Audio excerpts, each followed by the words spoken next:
कहानी सुनी अनसुनी में आप सबका बहुत बहुत स्वागत है। आज मैं आपको सुना रही हूँ मानसरोवर भाग 8 से मुंशी प्रेमचंद जी की कहानी सौत। तो चलिए कहानी को शुरू करते हैं। जब रजिया के 2-3 बच्चे होकर मर गए और उम्र ढल चली तो रामू का प्रेम उससे कुछ कम होने लगा और दूसरे ब्याह की धुन सवार हुई। आए दिन रजिया से बकझक होने लगी। रामू एक न एक बहाना खोजकर रजिया पर बिगड़ता और उसे मारता और अंत को वह नई स्त्री ले ही आया। इसका नाम था दासी। चंपई रंग था, बड़ी बड़ी आंखें, जवानी की उम्र। पीली कुशांगी रजिया भला इस नव यौवना के सामने क्या जचती। फिर भी वह जाते हुए स्वामित्व को जितने दिन हो सके अपने अधिकार में रखना चाहती थी। तिगरते हुए छप्पर को थूनियों से संभालने की चेष्टा कर रही थी। इस घर को उसने मर मर कर बनाया है, उसे सहज ही में नहीं छोड़ सकती। वह इतनी बेसमझ नहीं है कि घर छोड़कर चली जाए और दासी राज करे। एक दिन रजिया ने रामू से कहा, मेरे पास साड़ी नहीं है, जाकर ला दो। रामू उसके एक दिन पहले दासी के लिए अच्छी सी चुनरी लाया था। रजिया की मांग सुनकर बोला, मेरे पास अभी रुपया नहीं था। रजिया को साड़ी की उतनी चाह न थी जितनी रामू और दसिया के आनंद में विघ्न डालने की। बोली, रुपए नहीं थे तो कल अपनी चहती के लिए चुनरी क्यों लाए? चुंदरी के बदले उसी दाम में 2 साड़ियां लाते तो एक मेरे काम ना आ जाती। रामू ने स्वेच्छा भाव से कहा, मेरी इच्छा, जो चाहूंगा करूंगा। तू बोलने वाली कौन है? अभी उसके खाने खेलने के दिन है। तू चाहती है उसे अभी से नून तेल की चिंता में डाल दूं? यह मुझसे न होगा। तुझे ओढ़ने पहनने की साध है तो काम कर।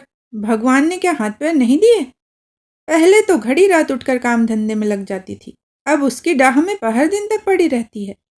तो रुपए क्या आकाश से गिरेंगे? मैं तेरे लिए अपनी जान थोड़े ही दे दूंगा। रजिया ने कहा, तो क्या मैं उसकी लौंडी हूं कि वह रानी की तरह पड़ी रहे और मैं घर का सारा काम करती रहूं? इतने दिनों छाती फाड़कर काम किया, उसका यह फल मिला, तो अब मेरी बला काम करने आती है। रामू ने कहा, मैं जैसे रखूंगा वैसे ही तुझे रहना पड़ेगा। रजिया बोली, मेरी इच्छा होगी रहूंगी, नहीं तो अलग हो जाऊंगी। रामू ने कहा, जो तेरी इच्छा हो कर, मेरा गला छोड़। रजिया बोली, अच्छी बात है, आज से तेरा गला छोड़ती हूँ, समझ लूंगी कि विधवा हो गई। रामू दिल में इतना तो समझता था कि यह गृहस्थी रजिया की जोड़ी हुई है, चाहे उसके रूप में उसके लोचन विलास के लिए आकर्षण न हो। संभव था कुछ देर के बाद वह जाकर रजिया को मना लेता, पर दासी भी कूटनीति में कुशल थी। उसने गर्म लोहे पर चोटें जमाना शुरू किया। बोली, आज देवी जी किस बात पर बिगड़ रही थी? रामू ने उदास मन से कहा, तेरी चुंदरी के पीछे रजिया महाभारत मचाए हुए है। अब कहती है अलग रहूंगी, मैंने कह दिया, तेरी जरे इच्छा होकर। दसिया ने आंखें मटका कर कहा, यह सब नखरे हैं कि आकर हाथ पांव जोड़े, मनावन करे और कुछ नहीं। तुम चुपचाप बैठे रहो, 2-4 दिन में आप ही गर्मी उतर जाएगी। तुम कुछ बोलना नहीं, उसका मिजाज और आसमान पर चढ़ जाएगा। रामू ने गंभीर भाव से कहा, दासी, तुम जानती हो वह कितनी घमंडीन है। वह मुंह से जो बात कहती है उसे करके छोड़ती है। रजिया को भी रामू से ऐसी कृतज्ञता की आशा न थी। वह जब पहले की सी सुंदर नहीं, इसलिए रामू को अब उससे प्रेम नहीं। पुरुष चरित्र में यह कोई असाधारण बात न थी, लेकिन रामू उससे अलग रहेगा, इसका उसे विश्वास न आता था। यह घर उसी ने पैसा पैसा जोड़ के बनाया था। गृहस्थी भी उसी की जोड़ी हुई है। अनाज का लेन देन उसी ने शुरू किया। इस घर में आकर उसने कौन कौन से कष्ट नहीं झेले, इसलिए तो कि पौरुख थक जाने पर एक टुकड़ा चैन से खाएगी और पड़ी रहेगी।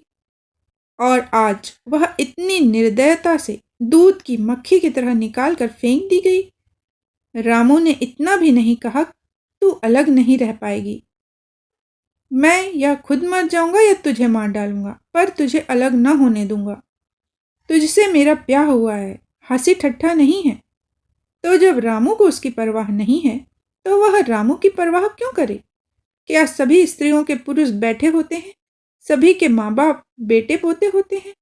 आज उसके लड़के जीते होते तो मजाल थी कि यह नई स्त्री आती और मेरी यह दुर्गति करते। इस निर्दयी को मेरे ऊपर इतनी भी दया न आई। नारी हृदय की सारी परवशता इस अत्याचार से विद्रोह करने लगी। वही आग जो मोटी लकड़ी को स्पर्श भी नहीं कर सकती, फूस को जलाकर भस्म कर देती है। दूसरे दिन रजिया एक दूसरे गांव में चली गई। उसने अपने साथ कुछ न लिया। जो साड़ी उसकी देह पर थी वही उसकी सारी संपत्ति थी। विधाता ने उसके बालकों को पहले ही छीन लिया था, आज घर भी छीन लिया। रामू उस समय दासी के साथ बैठा हुआ आमोद विनोद कर रहा था। रजिया को जाते देखकर शायद वह समझ न सका कि वह चली जा रही है। रजिया ने यही समझा। इस तरह चोरों की भांति वह जाना भी न चाहती थी। वह दासी को, उसके पति को और सारे गांव को दिखा देना चाहती थी कि वह इस घर से धेले की भी चीज नहीं ले जा रही है। गांव वालों की दृष्टि में रामू का अपमान करना ही उसका लक्ष्य था। उसके चुपचाप चले जाने से तो कुछ भी न होगा। रामू उल्टा सबसे कहेगा। रजिया घर की सारी संपदा उठा ले गई। उसने रामू को पुकार कर कहा, संभालो अपना घर, मैं जाती हूँ। तुम्हारे घर की कोई भी चीज अपने साथ नहीं ले जा रही। रामू एक क्षण के लिए कर्तव्य भ्रष्ट हो गया। क्या कहे, उसकी समझ में नहीं आया। उसे आशा न थी कि वह यूं चली जाएगी। उसने सोचा था जब वह घर ढोकर ले जाने लगेगी तब वह गांव वालों को दिखाकर उनकी सहानुभूति प्राप्त करेगा। अब क्या करे? दसिया बोली, जाकर गांव में ढिंढोरा पिटाओ, यहाँ किसी का डर नहीं। तू अपने घर से लाई ही क्या थी जो कुछ लेकर जाएगी? रजिया ने उसके मुंह न लगकर रामू से ही कहा, सुनते हो अपनी चहती की बातें? फिर भी मुंह नहीं खुलता। मैं तो जाती हूँ, लेकिन दस्सो रानी, तुम भी बहुत दिन राज ना करोगी। ईश्वर के दरबार में अन्याय नहीं फलता। वह बड़े बड़े घमंडियों को घमंड चूर कर देते हैं। दसिया ठट्ठा मारकर हंसी, पर रामू ने सिर झुका लिया। रजिया चली गई। रजिया जिस नए गांव में आई थी वह रामू के गांव से मिला ही हुआ था, अतएव यहाँ के लोग उससे परिचित हैं। वह कैसी कुशल गृहिणी है, कैसी मेहनती, कैसी बात की सच्ची, यह यहाँ किसी से छिपा न था। रजिया को मजूरी मिलने में कोई बाधा न हुई। जो एक लेकर दो का काम करे उसे काम की क्या कमी। 3 साल रजिया ने कैसे काटे, कैसे एक नई गृहस्थी बनाई, कैसे खेती शुरू की, इसका बयान करने बैठे तो पोथी हो जाए। संचय के जितने मंत्र हैं, जितने साधन हैं, वे रजिया को खूब मालूम थे। फिर अब उसे लाग हो गई थी और लाग में आदमी की शक्ति का वारा पार नहीं रहता। गांव वाले उसका परिश्रम देखकर दांतों उंगली दबाते थे। वह रामू को दिखा देना चाहती है, मैं तुमसे अलग होकर भी आराम से रह सकती हूँ। वह अब पराधीन नारी नहीं है, वह अपनी कमाई खाती है। रजिया के पास बैलों की एक अच्छी जोड़ी है। रजिया उन्हें केवल खली भूसी देकर नहीं रह जाती, रोज 2-2 रोटियां भी खिलाती है। फिर उन्हें घंटों सहलाती है। कभी कभी उनके कंधों पर सिर रखकर रोती है और कहती है, अब बेटे हो तो पति हो तो तुम ही हो। मेरी जाल अब तुम्हारे ही साथ है। दोनों बैल शायद रजिया की भाषा और भाव समझते हैं। वे मनुष्य नहीं, बैल हैं। दोनों सिर नीचा करके रजिया का हाथ चाटकर उसे आश्वासन देते हैं। वे उसे देखते ही कितने प्रेम से उसकी ओर ताकने लगते हैं, कितने हर्ष से कंधा झुकाकर उस पर जुआ रखवाते हैं और कैसा जी तोड़ काम करते हैं। यह वे लोग समझ सकते हैं जिन्होंने बैलों की सेवा की है और उनके हृदय को अपनाया है। रजिया इस गांव की चौधराइन है। उसकी बुद्धि जो पहले नित्य आधार खोजती रहती थी और स्वच्छंद रूप से अपना विकास न कर सकती थी, अब छाया से निकलकर प्रौढ़ और उन्नत हो गई है। एक दिन रजिया घर लौटी तो एक आदमी ने कहा, तुमने नहीं सुना चौधराइन, रामू तो बहुत बीमार है। सुना 10 लंघन हो गए। रजिया ने उदासीनता से कहा। जूड़ी है क्या? जूड़ी नहीं, कोई दूसरा रोग है। बाहर खाट पर पड़ा था। मैंने पूछा, कैसा जी है रामू, तो रोने लगा। बुरा हाल है, घर में एक पैसा भी नहीं है कि दवा दारू करें। दसिया का एक लड़का हुआ है, वह तो पहले भी काम न करती थी और अब तो लड़कोरी है, कैसे काम करने आए। सारी मार रामू के सिर जाती है, फिर गहने चाहिए। नई दुल्हन यूं कैसे रहे? रजिया ने घर में जाते हुए कहा, जो जैसा करेगा आप भोगेगा। लेकिन अंदर उसका जी न लगा। वह एक क्षण में बाहर आई। शायद उस आदमी से कुछ पूछना चाहती थी और इस अंदाज में पूछना चाहती थी मानो उसे कुछ परवाह नहीं है। पर वह आदमी चला गया था। रजिया ने पूर्व पश्चिम जा जाकर देखा, वह नहीं मिला। तब रजिया द्वार के चौखट पर बैठ गई। उसे वे शब्द याद आए जो उसने 3 साल पहले रामू के घर से चलते समय कहे थे। उस वक्त जलन में उसने वह श्राप दिया था। अब वह जलन न थी, समय ने उसे बहुत कुछ शांत कर दिया था। रामू और दासी की हीनावस्था अब ईर्ष्या के योग्य नहीं, दया के योग्य थी। उसने सोचा, रामू को 10 लंघन हो गए हैं तो अवश्य ही उसकी दशा अच्छी न होगी। कुछ ऐसा मोटा ताजा तो पहले भी न था। 10 लंघन ने तो बिल्कुल ही घुला डाला होगा। फिर इधर खेती बाड़ी में भी टूटा ही रहा, खाने पीने को भी ठीक ठीक न मिला होगा। पड़ोसी की एक स्त्री ने आग लेने के बहाने आकर पूछा, सुना है रामू बहुत बीमार है। जो जैसा करेगा वैसा पाएगा। तुम्हें इतनी बेदर्दी से निकाला कि कोई अपने बैरी को भी न निकालेगा। रजिया ने टोका, नहीं दीदी, ऐसी बात न थी। वे तो बेचारे कुछ बोले ही नहीं। मैं चली तो सिर झुका लिया। दसिया के कहने में आकर वह चाहे जो कुछ कर बैठे हों, यूं मुझे कभी कुछ नहीं कहा। किसी की बुराई क्यों करूं? फिर कौन ऐसा मर्द है जो औरतों के बस नहीं हो जाता? दसिया के कारण उनकी यह दशा हुई है। पड़ोसिन आग न मांग मुंह फेर कर चली गई। रजिया ने कलसा और रस्सी उठाई और कुएं पर पानी खींचने गई। बैलों को सानी पानी देने की बेला आ गई थी, पर उसकी आंखें उस रास्ते की ओर लगी हुई थी जो रामू के गांव को जाता था। कोई उसे बुलाने अवश्य आ रहा होगा। नहीं, बिना बुलाए वह कैसे जा सकती है? लोग कहेंगे, आखिर दौड़ी आई ना। मगर रामू तो अचेत पड़ा होगा। 10 लंघन थोड़े नहीं होते। उसकी देह में था ही क्या? फिर उसे कौन बुलाएगा? दसिया को क्या गरज पड़ी है? कोई दूसरा घर कर लेगी। जवान है, 100 ग्राहक निकल आएंगे। अच्छा, वह आ तो रहा है। हाँ, आ रहा है। कुछ घबराया सा जान पड़ता है। कौन आदमी है? इसे तो कभी मलसी में नहीं देखा। मगर उस वक्त से मलसी कभी गए भी तो नहीं। 2-4 नए आदमी आकर बस गए होंगे। बटोही चुपचाप कुएं के पास से निकला। रसिया ने कलसा जगत पर रख दिया और उसके पास जाकर बोली, रामू महतो ने भेजा है तुम्हें? अच्छा तो चलो घर, मैं तुम्हारे साथ चलती हूँ। नहीं, अभी मुझे कुछ देर है।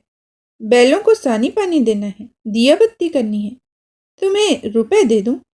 जाकर दसिया को दे देना, कह देना कोई काम हो तो बुला भेजे। बटोही रामू को क्या जाने, किसी दूसरे गांव का रहने वाला था। पहले तो चकराया, फिर समझ गया। चुपके से रजिया के साथ चला गया और रुपए लेकर लंबा हुआ। चलते चलते रजिया ने पूछा, अब क्या हाल है उनका?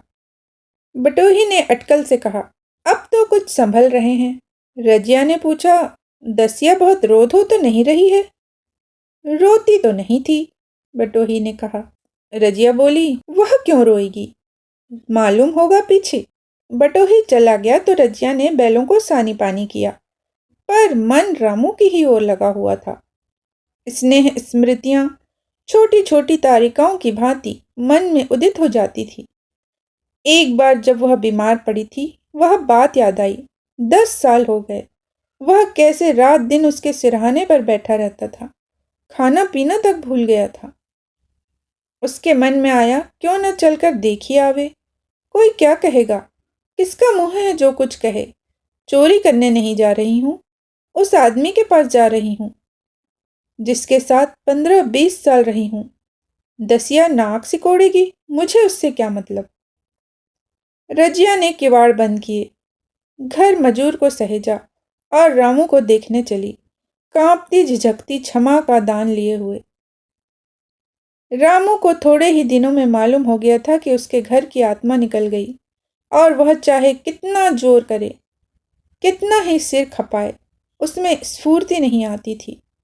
दासी सुंदरी थी, शौकीन थी और फूहड़ थी। जब पहला नशा उतरा तो ठाए ठाए शुरू हुई। खेती की उपज कम होने लगी और जो होती भी थी वह उटपटांग खर्च होती थी। ऋण लेना पड़ता था। इसी चिंता और शोक में उसका स्वास्थ्य बिगड़ने लगा। शुरू में कुछ परवाह न की, परवाह करके ही क्या करता, घर में पैसे न थे। अताइयों की चिकित्सा ने बीमारी की जड़ और मजबूत कर दी और आज 10-12 दिन से उसका दाना पानी छूट गया था। मौत के इंतजार में खाट पर पड़ा कराह रहा था और अब वह दशा हो गई थी जब हम भविष्य से निश्चिंत होकर अतीत में विश्राम करते हैं। जैसे कोई गाड़िद आगे का रास्ता बंद पाकर पीछे लौटे। रजिया को याद करके वह बार बार रोता और दासी को कोसता, तेरे ही कारण मैंने उसे घर से निकाला। वह क्या गई, लक्ष्मी चली गई। मैं जानता हूं, अब भी बुलाऊं तो दौड़ी आएगी, लेकिन किस मुंह से बुलाऊं। एक बार वह आ जाती और उससे अपने अपराध क्षमा करा लेता, फिर मैं खुशी से मरता और कोई लालसा नहीं है। सहसा रजिया ने आकर उसके माथे पर हाथ रखते हुए पूछा, कैसा जी है तुम्हारा? मुझे तो आज हाल मिला। रामू ने सजल नेत्रों से उसे देखा पर कुछ कह न सका। दोनों हाथ जोड़कर उसे प्रणाम किया पर हाथ जुड़े ही रह गए और आंख उलट गई। लाश घर में पड़ी थी। रजिया रोती थी, दसिया चिंतित थी। घर में रुपए का नाम नहीं। लकड़ी तो चाहिए ही, उठाने वाले भी जलपान करेंगे ही। कफन के बगैर लाश उठेगी कैसे? 10 से कम का खर्च न था। यहाँ घर में 10 पैसे भी नहीं। डर रही थी कि आज कहन आफत आई। ऐसे कीमती भारी गहने ही कौन थे? किसान की बिसात थी क्या? 2-3 नग बेचने से 10 मिल जाएंगे, मगर और हो ही क्या सकता है। उसने चौधरी के लड़के को बुलाकर कहा, देवर जी, यह बेड़ा कैसे पार लागे? गांव में कोई ढेले का भी विश्वास करने वाला नहीं। मेरे गहने हैं, चौधरी से कहो इन्हें गिरो रखकर आज का काम चलाएं, फिर भगवान मालिक है। उसने कहा, रजिया से क्यों नहीं मांग लेती? सहसा रजिया आंखें पोंछती हुई आ निकली, कान में भनक पड़ी। पूछा, क्या है जोखू, क्या सलाह कर रहे हो? अब मिट्टी उठाओगे कि सलाह की बेला है? जोखू ने कहा, हाँ, उसी का इंतजाम कर रहा हूं। रजिया बोली, रुपए पैसे तो यहाँ होंगे नहीं, बीमारी में खर्च हो गए होंगे। इस बेचारी को तो बीच मझधार में लाकर छोड़ दिया। तुम लपक कर उस घर चले जाओ भैया, कौन सा दूर है, कुंजी लेते जाओ। मजूर से कहना भंडार से 50 रुपए निकाल दे, कहना कि ऊपर की पटरी पर रखे हैं। वह तो कुंजी लेकर उधर गया। इधर दसिया रजिया के पैर पकड़कर रोने लगी। बहनापे के ये शब्द उसके हृदय में बैठ गए। उसने देखा रजिया में कितनी दया, कितनी क्षमा है। रजिया ने उसे छाती से लगाकर कहा, क्यों रोती है बहन? वह चला गया, मैं तो हूं, किसी बात की चिंता न कर। इसी घर में हम और तुम उसके नाम पर बैठेंगी। मैं वहां भी देखूंगी, यहां भी देखूंगी। धाप भर की बात ही क्या है। कोई तुमसे गहने पाते मांगे तो मत देना। दसिया का जी होता था कि सिर पटक कर मर जाए। इसे उसने कितना जलाया, कितना रुलाया, घर से निकाल कर छोड़ा। रजिया ने पूछा, जिस जिसके रुपए हों सूरत करके मुझे बता देना, मैं झगड़ा नहीं रखना चाहती। बच्चा दुबला क्यों हो रहा है? दसिया बोली, मेरे दूध होता ही नहीं। गाय जो तुम छोड़कर गई थी वह मर गई, दूध नहीं पाता है। रजिया बोली, राम राम, बेचारा मुरझा गया है। मैं कल ही गाय लाऊंगी, सभी गृहस्थी उठा लाऊंगी। वहां क्या रखा है? लाश उठी, रजिया उसके साथ गई। दाह कर्म किया, भोज हुआ, कोई 200 रुपये खर्च हो गए, किसी से मांगने न पड़े। दसिया के जौहर भी इस त्याग की आंच में निकल आए। विलासिनी सेवा की मूर्ति बन गई। आज रामू को मरे 7 साल हुए हैं। रजिया घर संभाले हुए है। दसिया को वह सौत नहीं, बेटी समझती है। पहले उसे पहनाकर तब आप पहनती है, उसे खिलाकर आप खाती है। जोखू पढ़ने जाता है, उसकी सगाई की बातचीत पक्की हो गई। इस जाति में बचपन में ही ब्याह हो जाता है। दसिया ने कहा, बहन, गहने बनवाकर क्या करोगी? मेरे गहने तो धरे ही हैं। रजिया ने कहा, नहीं री, उसके लिए नए गहने बनवाऊंगी। अभी तो मेरा हाथ चलता है, जब थक जाऊं तो जो चाहे करना। तेरे अभी पहनने ओढ़ने के दिन हैं, तू अपने गहने रहने दे।